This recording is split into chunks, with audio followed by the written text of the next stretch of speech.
O governo não conseguiu esboçar qualquer reação nas 24 horas que se seguiram à rejeição de Jorge Messias ao Supremo pelo Senado e assistiu passivamente ao Congresso impor mais uma derrota a Lula ao derrubar os vetos ao projeto da dosimetria. A variedade de opções que estão sendo colocadas na mesa do presidente da República evidencia justamente a disfuncionalidade de sua gestão. Uma ala do governo defende dobrar a aposta e indicar ao Supremo um nome cuja rejeição constrangeria o parlamento, como uma mulher negra, por exemplo. Outra ala vislumbra uma guinada ainda mais forte à esquerda, radicalizando a agenda por meio de um confronto aberto com o Congresso inimigo do povo. E há quem deseja algum tipo de composição com os algozes do governo, salvando ou tentando salvar o que resta de governo Lula III, de olho ali em uma estabilidade política, já em um eventual governo Lula IV.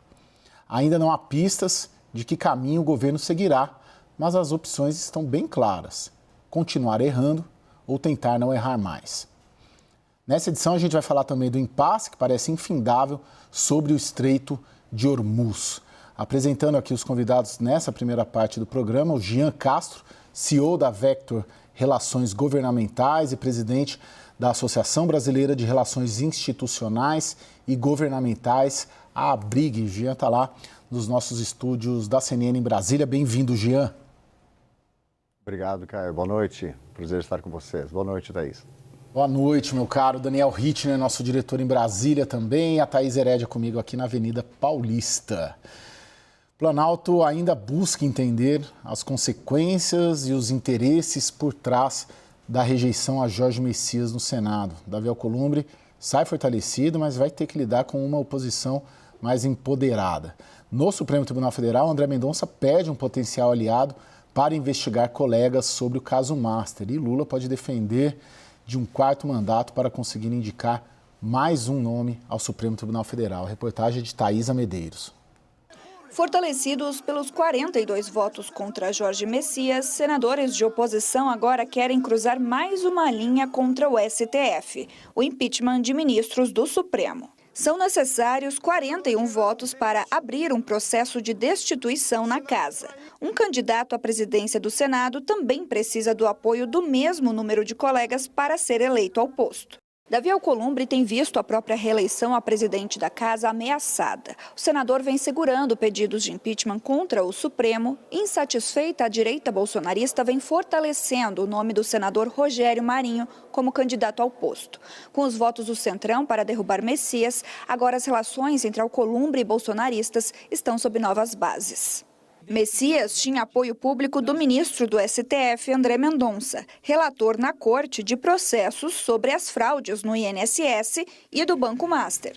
Mendonça contava com Messias em um eventual avanço de investigações sobre o caso Master contra ministros do Supremo, dadas as suspeitas que recaem sobre Alexandre de Moraes e Dias Toffoli. Alcolumbre já sinalizou a senadores que não deve tratar de eventuais novas indicações de Lula ao STF neste ano. Assim, a definição da 11ª cadeira do Supremo pode ficar para 2027, com Lula ou não na presidência e com um Senado potencialmente renovado. 2/3 das cadeiras da casa estarão em disputa nas eleições deste ano, totalizando 54 vagas. Lula e o PT vinham estruturando chapas pelo país sob o discurso de criar uma barreira contra impeachment de ministros, cujo o mais visado é Moraes, que relatou o processo que levou Jair Bolsonaro à prisão. Agora, candidaturas governistas devem lidar com a pauta anticorrupção, tomando conta do discurso crítico ao STF, enquanto o controle do Senado sobre a corte tem pautado a campanha eleitoral. Pesquisa Quest divulgada em março apontou que 66% dos brasileiros acham importante votar em alguém comprometido com o impeachment de ministros do Supremo. Jean, qual a sua percepção? O governo, o Palácio do Planalto, o presidente Lula deve retaliar o Davi Alcolumbre ou deve se recompor com o Davi Alcolumbre? Caio, eu vou recorrer a uma máxima que é: em mar revolto a gente não pula na água, né? Então eu acho que a gente precisa esperar essas primeiras horas, né? O governo, como vocês mesmos colocaram aqui na matéria, o governo teve hoje diversas reuniões internas, muitas trocas de informações e de percepções do que aconteceu de fato, né? E no momento desses, eu acho que é preciso entender o real dano para a base do governo e para os projetos do governo daqui até o final do ano, mas eu entendo que não é o momento de buscar uma retaliação no nível muito alto, porque o governo não acabou e nós não sabemos ainda o quanto essa crise pode agravar. Não esqueçamos que o embate que era antes, de uma forma, num tom mais alto entre o Legislativo e o Judiciário, passa a ficar agora num campo mais voltado para Legislativo e Executivo, né? E talvez até um movimento de buscar uma tentativa de impeachment de algum ministro do Supremo a essa altura possa destrambelhar de vez essa relação entre os poderes, né? Então, nós já temos hoje uma temperatura muito alta. Eu acho que agora o governo tem que ter o pé muito no chão, esfriar a cabeça e reavaliar. Eu acho que não é hora de medidas de um nível muito alto de retaliação. Logicamente, essa questão da perda de cargos, né, de você segurar indicações, faz parte do jogo político. Mas eu acho que cautela, nesse momento, é o mais indicado para os dois lados.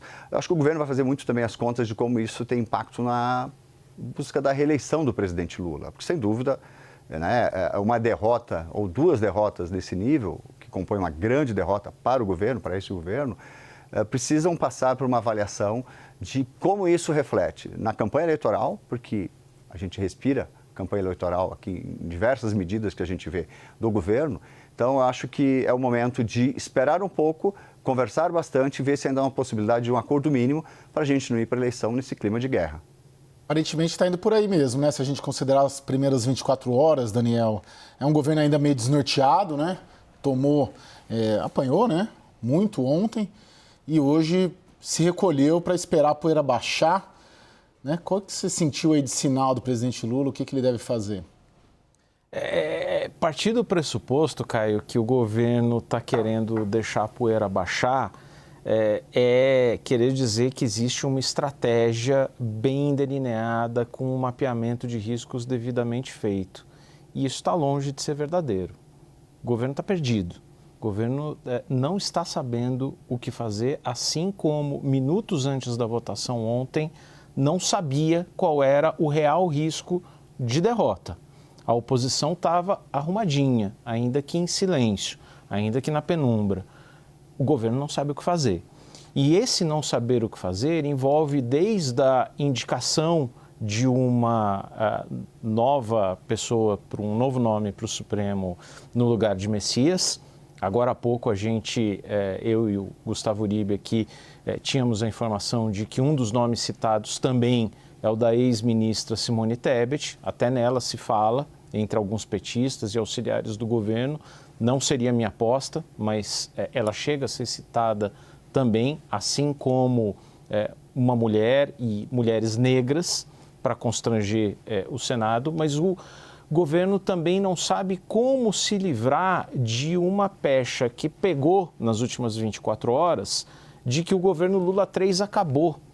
E isso é muito grave, há muita curiosidade, tanto da oposição quanto do governo, para ver o que as próximas pesquisas vão refletir, porque é um caso que mobilizou a imprensa, está todo mundo falando sobre isso o tempo todo, nas redes sociais, na classe política, no empresariado, e há um interesse em ver como é que as pesquisas, o que as pesquisas vão dizer, mas também uma preocupação do governo em não deixar esse clima de governo Lula 3 acabou pegar.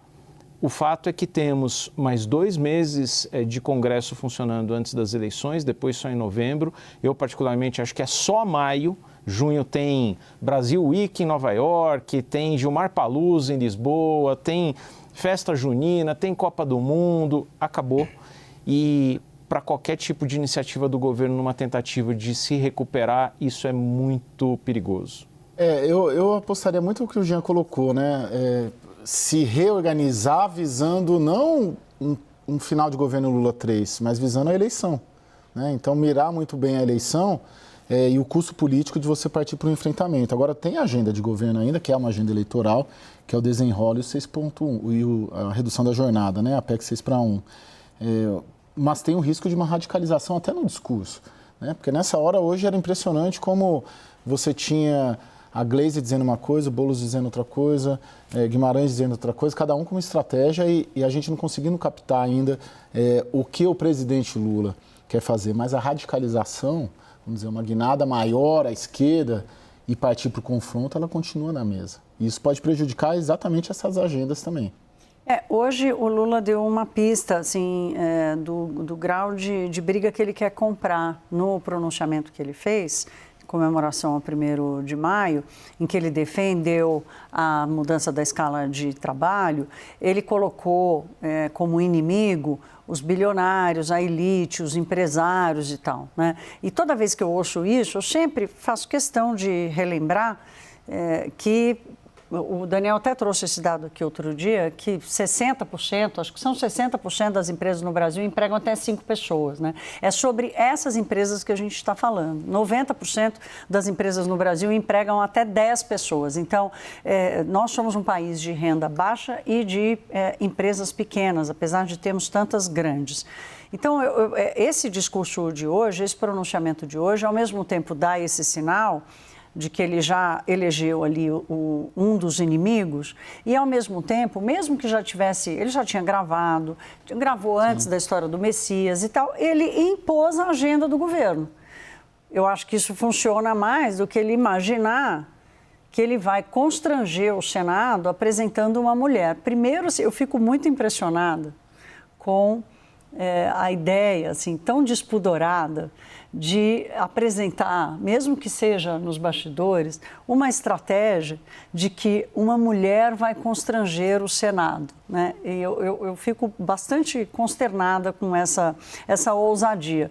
Ainda mais uma mulher negra. Então, existe, a Juliana Lopes trouxe hoje essa apuração, é óbvio que no movimento existe uma preocupação de dizer, vamos aproveitar qualquer oportunidade que aparecer, porque a mulher já não é chamada para nada, né? Então aparece uma oportunidade, vamos ocupar esse espaço. Agora, do outro lado, tem um oportunismo político, assim, de um descaramento absurdo, né? Mas tudo bem, se tiver que ser assim, o que eu duvido que vai acontecer. Mas a agenda do governo está, de alguma forma, está viva, meio sem querer, meio por sorte, de hoje ser o dia do pronunciamento do Lula. Sim. E a coisa de impor a mulher, vamos pegar essa mulher aqui para resolver isso aí, tentar resolver, né? Exatamente. Depois de nomear, vamos dizer, 3 homens. 3 homens, sim, ele já escolheu 3 homens. Sim. Aí agora assim, perdi. Escuta, traz aquela lista de mulheres ali, porque a gente vai constranger o Senado. Sim. Ô, Jean, eu queria tratar contigo do papel do Supremo nessa derrota de ontem, porque tem uma leitura grande. E na hora, no calor ali dos acontecimentos, né, de que foi uma captação de um sentimento anti-supremo por parte da oposição, e isso existe sim, né, houve isso, há isso, né, o Supremo é um tema da campanha eleitoral, é uma plataforma pelos seus defeitos, que cansamos de dizer e analisar todos os dias. Agora, teve uma participação pelas apurações todas, minhas inclusive, Gustavo Uribe, os colegas de outros veículos, da participação do ministro Alexandre de Moraes nesse episódio. Por quê? Porque o Jorge Messias seria alguém do grupo do André Mendonça e seria o voto de Minerva.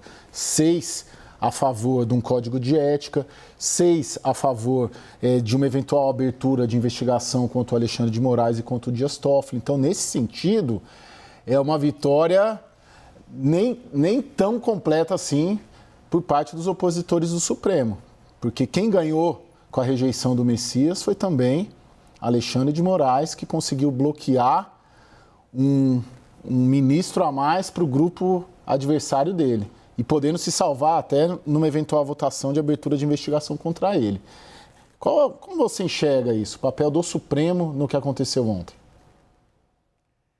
Bom, Daniel lembrou muito bem agora da pesquisa que traz a informação de que, de uns meses atrás, mas que 66% da população achavam que sim, o Senado deveria ter a coragem de levar à frente ou de abrir eventualmente um processo de impeachment contra ministros do Supremo.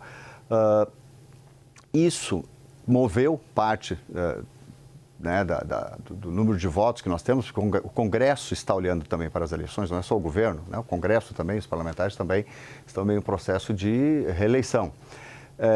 Então, essa é uma das nuances, digamos assim, que deve ser levada em conta. E talvez a percepção do ministro Alexandre de Moraes, a gente nunca vai saber isso de fato, a gente nunca vai saber o que passa na cabeça das pessoas, mas, de fato, a gente tinha, da parte do ministro André Mendonça, uma simpatia, né, explícita pelo nome do, então, possível novo ministro Messias.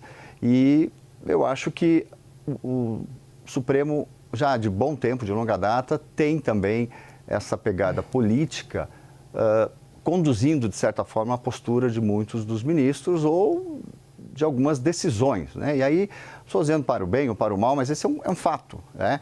E eu entendo que sim, isso pode ter sido, e não duvido que tenha, da parte do ministro Alexandre de Moraes, que tenha havido, digamos assim, como nós tivemos uma simpatia do ministro André pelo nome do Messias, nós tínhamos também, naturalmente, a quem viesse a se opor, e acredito que, exatamente como você falou, seria alguém que não estaria no grupo dele, já que o Supremo, como falei, hoje em dia a gente tem uma visão mais política do Supremo Tribunal.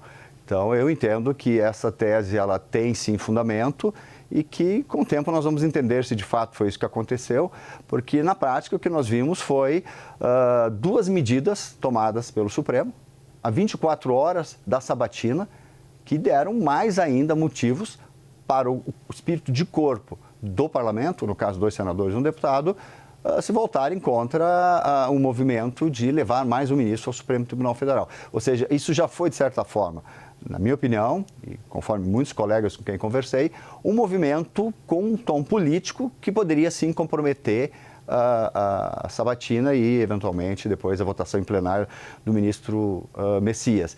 E ontem, ainda conversando com alguns colegas no Salão Verde, me perguntaram, mas, poxa, foi aprovado na comissão, então praticamente certo no plenário, ou podem ocorrer traições, enfim. Falou, olha, se eu quisesse, de alguma forma, mandar um recado, eu, estrategicamente, trabalharia para aprovar na comissão, mas o vexame em plenário é muito maior. A amplitude de uma derrota num plenário, não só pelo tamanho, pelo espaço, tal, mas e o maior número de parlamentares, e nós vimos toda a movimentação que ocorreu, né, de gritos, enfim, de comemorações, ficou muito pior de que você perdesse no nível da comissão. Então, talvez tudo isso tenha sido bem planejado por quem, como o Hittner já falou, a oposição trabalhou direitinho, a oposição fez um bom dever de casa.